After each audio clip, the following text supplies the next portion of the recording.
저번에 우리 이제 중간고사 보기 전에 뉴럴 네트워크를 학습을 했잖아요. 그래서 뉴럴 네트워크가 어떻게 학습하는지 다 이해를 했고, 결론적으로는 뉴럴 네트워크의 학습 방법은 노드 구조가 어떻게 되든 상관없이 똑같다. 피드 포워드 백 프로포게이션이라는 절차를 진행하는 거고, 뭐 중간중간에 여러 가지 트릭을 섞을 수는 있지만 전체적인 학습 방법론은 똑같고, 병렬 연산이나 이런 것들을 통해서 굉장히 빠르게 학습이 가능하다라는 걸 알게 되고요. 그러면 이제 다양한 노드의 형태들 에 대해서 이제 학습을 시작하면 돼요. 그러면은 어떤 형태들이 있고 그게 이제 어떤 식으로 학습이 되는지 보면서 진행하면 될 것 같습니다. 그래서 오늘은 컨볼루셔널 뉴럴 네트워크라고 해서 합성곡 신경망이라고 표현을 합니다. 이거에 대해서 이제 학습을 할 거예요. 그래서 오늘은 크게 이제 합성곡 신경망이 저희가 이전에 배운 거는 덴스 레이어라고 해서 전체 풀리 커넥티드 돼 있는 레이어만 학습을 했잖아요. 근데 이거보다 조금 더 라이트한 버전이에요. 실은 컨볼루셔널은. 이거보다 조금 더 가중치가 훨씬 더 적고요.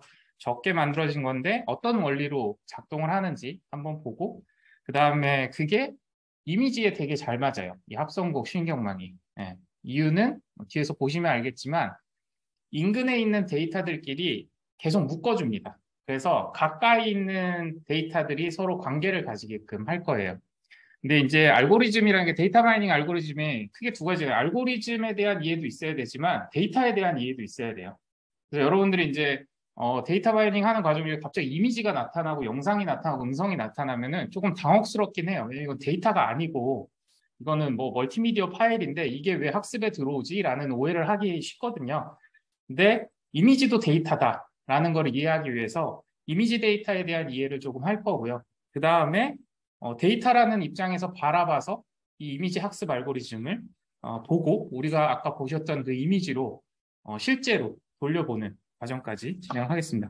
학습은 금방 해요. 네.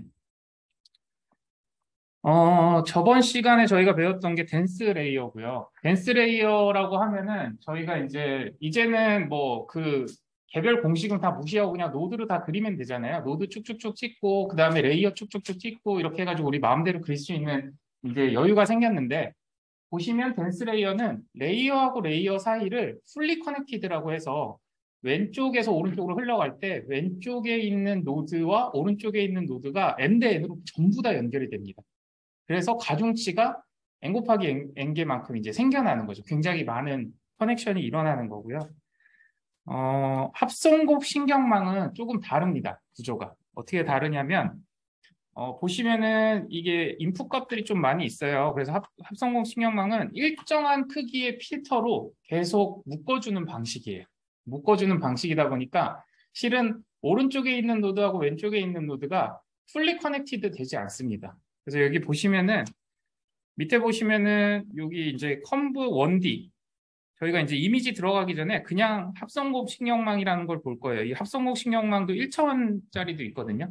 1차원짜리 입장에서 보면 필터라는 개념이 있고 커널 사이즈라는 개념이 있고 액티베이션은 뭐 앞에서 배웠던 거랑 똑같은 거니까 그럼 이 커널 사이즈가 뭐냐면 앞에 있는 노드를 오른쪽에 있는 노드로 연결할 때 몇 개씩 연결할 거냐예요. 원래는 우리가 댄스 레이어라고 하면 H1에 V1부터 V5까지 다 붙어야 되잖아요. 근데 아니다. 커널 사이즈만큼만 붙일 거다. 그래서 두 개만 연결해주고, 두 개만 연결해주고, 두 개만 연결해주고. 네. 이렇게 연결되는 방식. 그러면 이제 하나가 빠지겠죠. 그래서 기본적으로 컨볼루셔널 네트워크는 점점 줄어들어요.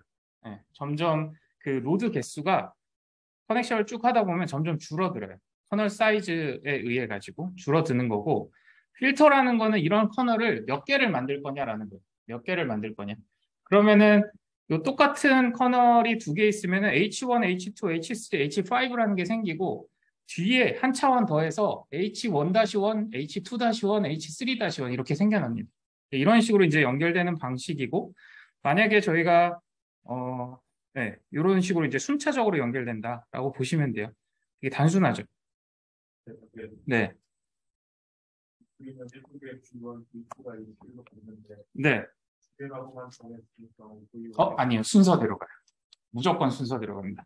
그래서 이게 지금 데이터가 이게 지금 우리가 분석하는 데이터랑 가장 다른 점이에요. 저희가 분석하는 데이터는 만약에 이전에 뭐 사회 문제 뭐 이런 것들 다루거나 뭐 도시계획 관련된 문제를 다뤘을 때 만약에 건축물 대장이라고 치면 지목 다음 칸에 만약에 건축 면적이 나왔어요. 그럼 지목과 건축 면적과는 물론 관계는 있지만 굉장히 큰 관계가 있는 건 아니거든요. 다른 데이터들도 관계가 있을 수 있거든요.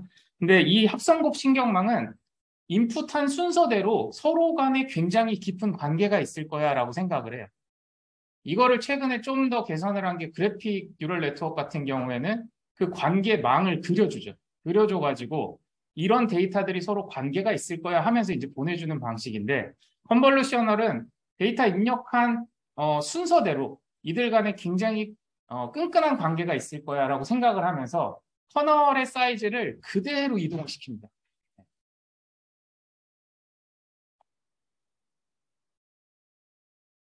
그래서 뭐 커널 사이즈를 늘리면 이렇게 보시면은 이제 아까 2 사이즈에서 3 사이즈로 늘리면 연결하다 보면은 두 개가 빠지잖아요. 그래서 노드가 점점 줄어드는 거예요. 그래서 이 컨볼루셔널 레이어 같은 경우에는 보통 기존의 덴스 레이어는 왼쪽에 노드 인풋 노드 개수가 있으면 그 다음에 노드 개수를 내가 몇 개 할 거야라고 지정했잖아요. 여기는 지정할 필요가 없어요. 커널 사이즈를 지정해주면 알아서 그 개수에서 하나 빼고 나머지 개수 뺀 만큼을 노드를 만들어줍니다. 네, 이런 형태고 근데 이렇게 하면 이제 점점 차원이 줄어들다 보니까 어떤 문제가 생기냐면은 양쪽 끝에 있는 애들이 차별을 받아요. 왜냐면은 가운데 있는 애는 여기 합쳐지면서 마지막까지 자기 데이터가 여러 노드에 참여하면서 가게 되는데 양쪽 끝에 있는 데이터는 한 번 참여하고 나면은 자기는 위아래는 참여를 못 하잖아요. 그러면서 데이터가 소실돼 버리거든요. 그래서 그런 억울함을 달래주고자 이제 패딩 세임이라는 이제 값을 주면 그냥 비어 있는 변수를 하나 더 만들어 버려요. 예.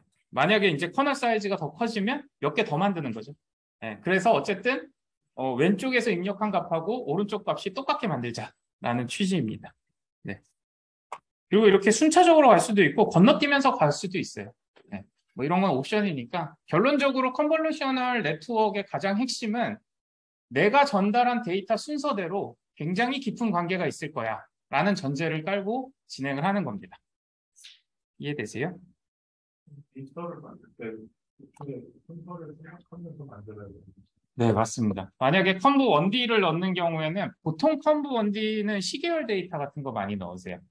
왜냐하면 앞뒤의 관계가 굉장히 강하기 때문에 시계열 데이터 분석할 때 많이 쓰고 이제 차원이 넘어가면은 뭐 동영상이라든가 사진이라든가 이런 쪽으로 이제 연결이 됩니다. 그리고 보시면은 이제 필터 개수만큼 이제 가중치를 생성하는 거기 때문에 여기 보시면은 이게 컨브 1D에서 필터를 하나만 썼으면 V1부터 V5가 그대로 H1부터 H5까지 그대로 생겨요. 근데 만약에 제가 여기서 커널을 3개를 만들자라고 하면은 이런 식으로 차원이 늘어납니다. 그래서 컨볼루셔널 네트워크는 한 단계 지나갈 때마다 차원이 2차원, 이렇게 3차원 이렇게 막 늘어나요. 데이터 자체가. 네, 한 차원씩 늘어나요. 커널 개수만큼 늘어나요. 네, 요거를 잘 이해를 하셔야 진행되는 과정을 풀 수가 있어요. 그래서 컨볼루셔널 네트워크는 보통 이제 커널을 여러 개 쓰면서 마지막에 이 플래튼이라는 과정을 통해서 이게 차원이 늘어났잖아요. 2-8로 늘어났어. 그러면 플래튼을 하게 되면은 그냥 16개로 다시 한번 정리하는 거예요. 순서대로. 그렇게 해서 마지막에는 덴스 레이어를 통해서 다시 분석하는 그런 과정을 거칩니다. 이거 보고 있으면 이게 왜 이런 짓을 하나라는 생각이 드는데 아까도 얘기했듯이 요 마지막에 플래튼이 되는 순간에 어떤 의미를 담냐면은 저희가 이제 뉴럴 네트워크는 조금 데이터 축소 쪽으로 해석을 하시는 게 좋아요. 그래서 원래 요 V1부터 V5까지 전달된 내용에 이 서로의 인접 관계들을 해석해서 그 결과를 여기에다가 데이터를 축소시켜서 어떤 벡터의 의미를 담고 있다라고 해석을 하시면 좋아요. 네. 자, 그럼 우리는 이제 컨볼루셔널 뉴럴 네트워크를 나중에 우리 데이터에 써도 되고 다양한 분야에 쓰셔도 돼요. 이런 방식의 분석 방법들은 앞에 뭐 SVM이나 이런 것도 설명했던 거는 똑같이 이런 방법도 있구나. 그럼 나는 내 데이터에 이런 방법을 이렇게 반영해 볼까라는 생각에서 접근하시면 됩니다. 그래서 넘어가서 오늘 이제 이미지라는 거를 데이터로 바라보는 관점을 가져가려고 하고요.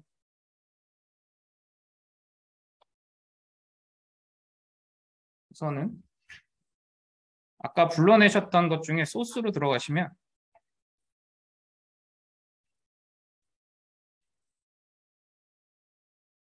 컴보 원디는 그냥 각자 한번 실행해 보세요. 그래서 옵션 바꿔가면서 네트워크가 어떻게 되는지 보시면 될 것 같고요. 이거 실행하시면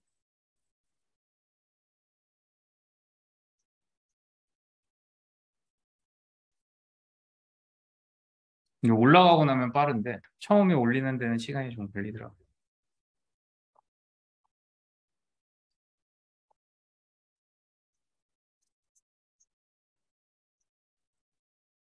네, 그러면은 그 아까 다운로드 받았던 데이터 폴더에 이미지에 보면 이런 파일이 들어있어요. 아까 우리가 이미지로 봤잖아요. 네. 이게 로드뷰로 빌라, 연립 다세대 빌라들을 바라보고서는 거기에 벽면을 그냥 사진으로 찍은 다음에 벽 위치를 이제 어, 이미지 사이즈가 500 바이 500 이미지로 이제 이렇게 잘라낸 거예요. 크롭을 한 거예요. 크롭한 이미지를 가지고 있는 거고 이 이미지는 데이터가 어떻게 생겨 먹었냐면은 여러분들 아시는지 모르겠지만 이제 RGB라고 가지고 있어요. RGB라고 해서 이제 빨간색, 그 다음에 초록색, 파란색 이 한 픽셀 단위로 정보를 담고 있습니다. 한 픽셀 단위로. 그 다음에 마지막에 하나가 더 있어요. 그게 이제 투명도.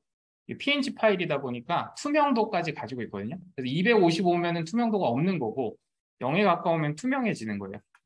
그래서 이 데이터를 저희가 넘파이라고 있어요. 넘파이라고 하는 이제 그 행렬을 여러분들이 다루실 수 있는 데이터가 있는데 그 행렬로 이렇게 옮길 수가 있어요. 라이브러리를 통해서 이미지를 읽은 다음에 이걸 MP 어레이로 바꾸시면 이 데이터 자체가 어떻게 생겨먹었냐면 구조가 500 바이 500의 4짜리예요. 그러니까 500, 500, 그러니까 보통 이게 500이죠. 500, 500, 그 다음에 4장이 가지고 있는 거예요.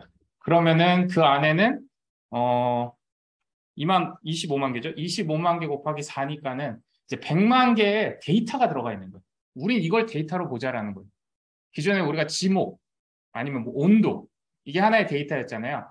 여기는 이 이미지 한 장에 이 100만 개의 데이터가 존재한다라고 보는 거예요. 근데 그 데이터는 어디서부터 어디까지냐? RGB 색깔은 0에서 255까지만 나타낼 수 있기 때문에 0에서 255의 숫자 중 하나다라는 걸로 데이터 셋을 가지고 있는 겁니다. 그래서 여러분들이 만약에 데이터를 이런 식으로 표현하면 이게 데이터 500바이 500을 세 번째 레이어를 출력해 보시오라는 뜻이에요.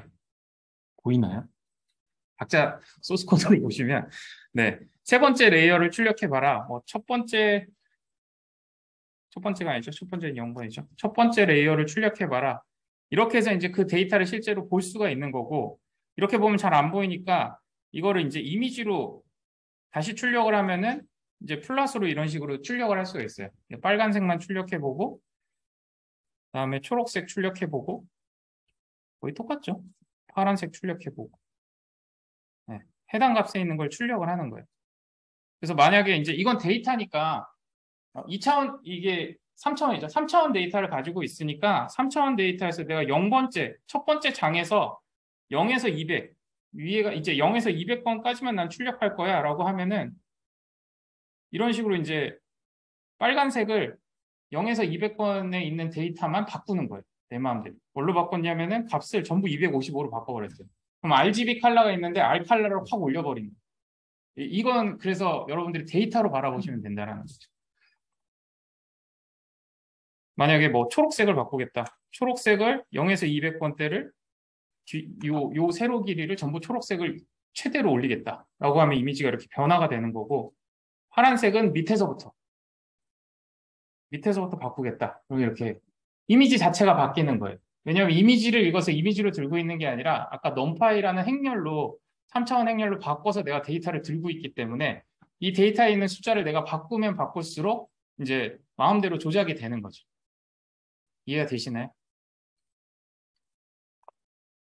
그래서 만약에 이거를 회색으로 다 바꿔버리고 싶다라고 하면 이 0번째 채널, 두 번째 채널, 세 번째 채널을 이런 식으로 곱해주면 된대요. 이런 식으로 곱해줘서 더해주면 이게 그레이를 나타낸다고 하더라고요.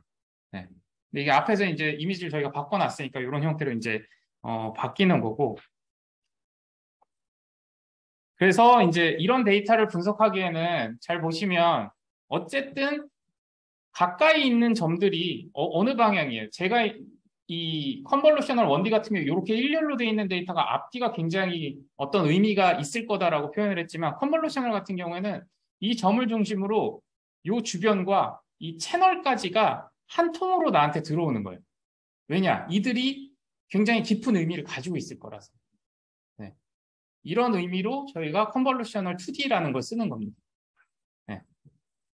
2D인데 2D가 어디까지만 2D냐면은 요 500 바이 500 이미지에서만 2D고 실은 2D 커널을 선언하면 뒤에 레이어가 다 같이 붙어와요. 다 같이 붙어와서 그 뒤에까지를 관통해서 우리가 하나의 그 컨볼루셔널 노드로 바꿔줍니다.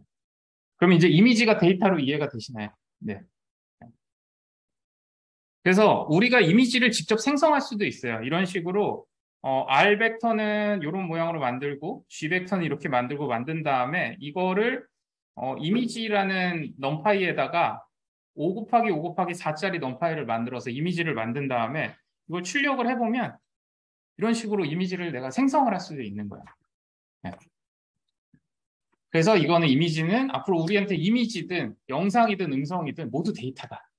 네, 이런 관점으로 바라보시면은 이거를 데이터 마이닝 하는데 필요한 작업이다라고 보시면 될 것 같습니다.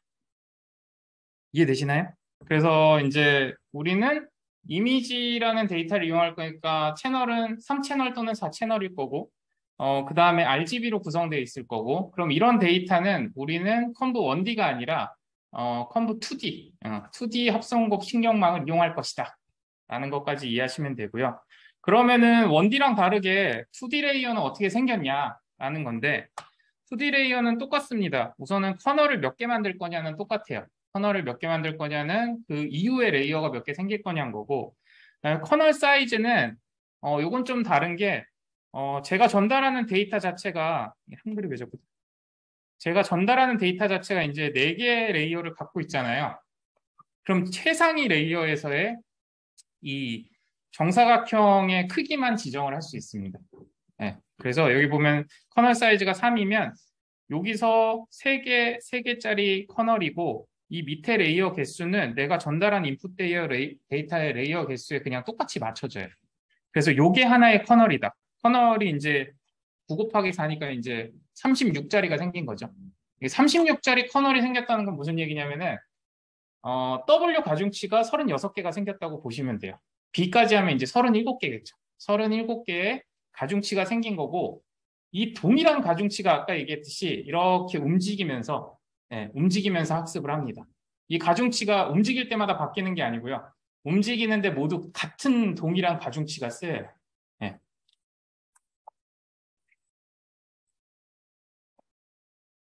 그래서 이 진행되는 과정을 좀 이해하기 쉽게 하기 위해서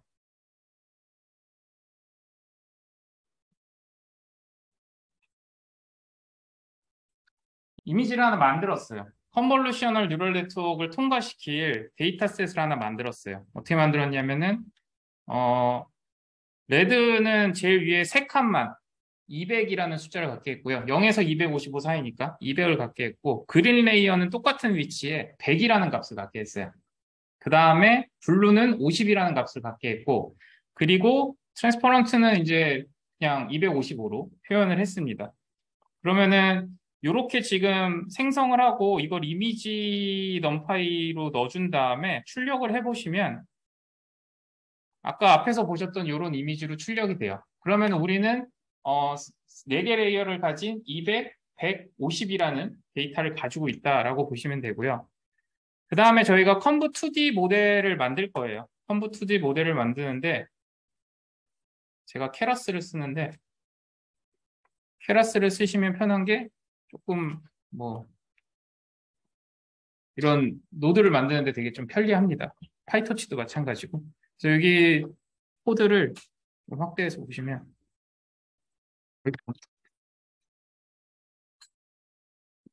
네. 그 입력되는 거는 이미지니까 아까 5x5짜리 이미지를 4개를 만들었어요. 그래서 인풋은 5x5에 4개짜리 레이어를 전달할 거예요 라고 표현을 한 거고요.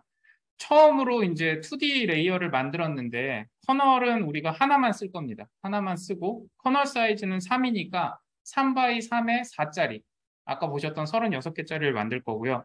거기다 인풋을 연결해 준 거예요.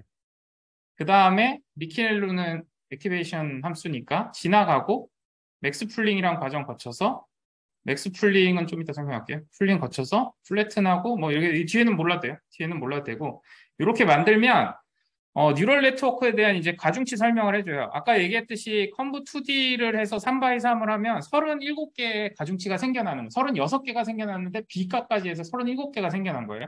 그다음에 이 뒤에는 그냥 쭉 무시하시고 그렇게 한 다음에 지금 컨볼루셔널 2D에 가중치 값들을 그냥 뽑을 거예요. 가중치 값들을 뽑아보면은 3341이라고 나옵니다. 그러니까 3 곱하기 3의 4개의 그 각각의 데이터가 하나씩 들어가 있는 거예요. 이런 가중치 셋이 나오고 B값은 제가 옆으로 뺐고요. 그래서 여기 보시면 get weight를 해서 모델에 get weight를 해서 첫 번째 레이어에 첫 번째 거 이게 가중치고 두 번째 건 뭐냐면 B값이에요. 네, 이렇게 보시면 되고 그러면은 이 가중치를 우리가 임의로 바꿔버릴 수가 있어요. 이 가중치를 눈으로 보시면 이런 식으로 지금 되어 있는 거거든요. 이게 랜덤이에요. 케라스에서 처음에 모델을 만들고 생성 딱 누르면은 모든 가중치는 다 랜덤으로 줍니다. 랜덤으로 이제 마이너스 1에서 아마 1 사이의 값으로 쭉 배분을 해줄 텐데 이게 지금 이제 웨이트인데 이렇게 되면 우리가 이제 진행되는 절차를 잘 파악을 못하니까 임의로 이렇게 바꿔주는 거예요. 웨이트를 레드하고 마주하는 애들은 전부 0.1을 줄 거고요. 제일 위 레이어하고 부딪히는 애들은 가중치 전부 0.1로 줄 거고 두 번째 그린하고 부딪히는 애들은 전부 0.2를 줄 거예요. 그 다음에 블루하고 부딪히는 애들은 0.4를 줄 거예요. 이러면 어떻게 되냐면은 아까 200하고 0.1하면 20대죠. 그 다음에 100하고 0.2하면 당연히 20대고요. 그다음 50하고 0.4하면 얘도 20대입니다. 그러니까 모든 값이 20으로 바뀌게끔 바꿔줄 거고 그 다음에 마지막 255짜리 투명도는 그냥 제로로 깔아버릴 거예요. 그렇게 해서 여기 보시면은 set weight라는 걸 통해서 웨이트를 바꿔주실 수도 있어요. 여러분들이 이제 이렇게 중간에 잘라내고 바꾸고 이런 작업들을 수시로 할 수 있어야 돼요. 오늘도 되게 많이 막 자르고 이렇게 볼 건데 그러면 중간에 잘라낼 수도 있고 가중치를 내가 바꿀 수도 있고 이렇게 해서 이제 바꿔주시면 저희는 학습은 안 하고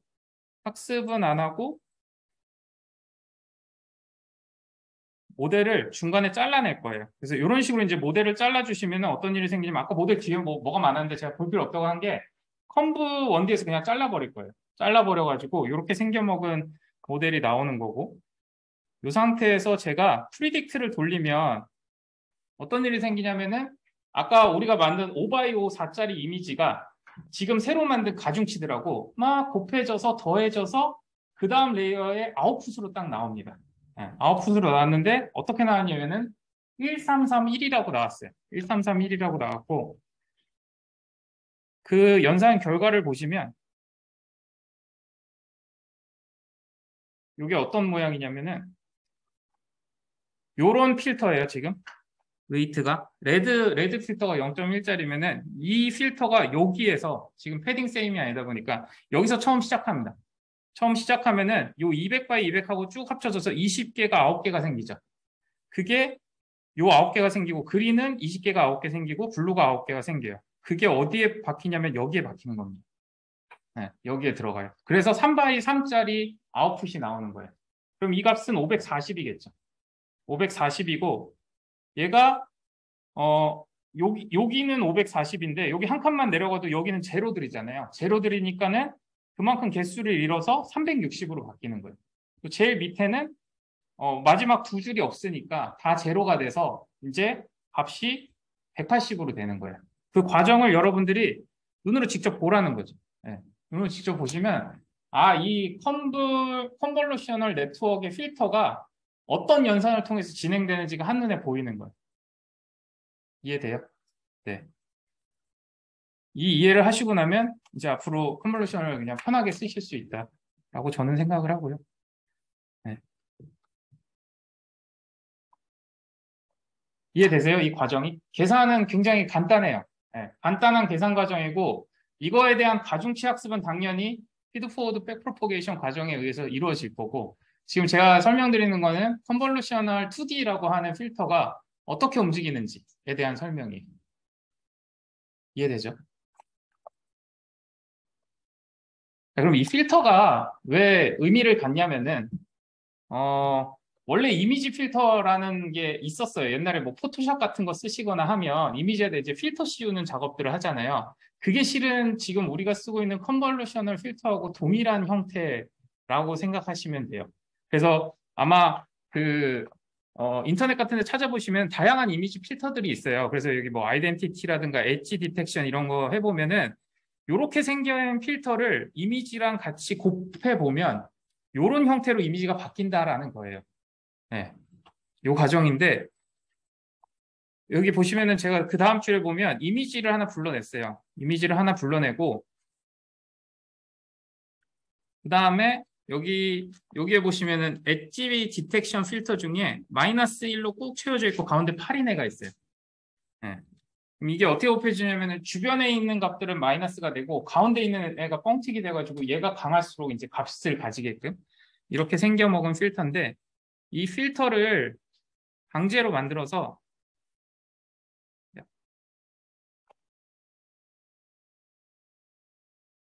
저 이미지에 똑같이 RGB에다가 똑같이 이렇게 진행하면서 그거의 곱한값을 요 위치에다가 넣어주는 방식으로 계산을 그대로 할 거예요. 그래서 코드를 한번 읽어보시면은 아 그냥 이렇게 돌았구나, 동 값을 새로 만들었구나라고 보시면 되고 요거를 출력을 해보시면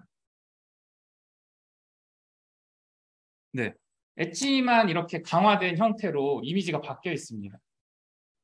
그래서 이게 무슨 의미냐면은 저희가 이렇게 정교한 필터를 넣어주는 건 아니에요. 넣어주는 건 아닌데 이 필터가 무슨 역할을 하냐면은 이렇게 주변에 있는 이미지들하고의 상호작용만으로도 엣지를 검출할 수 있잖아요.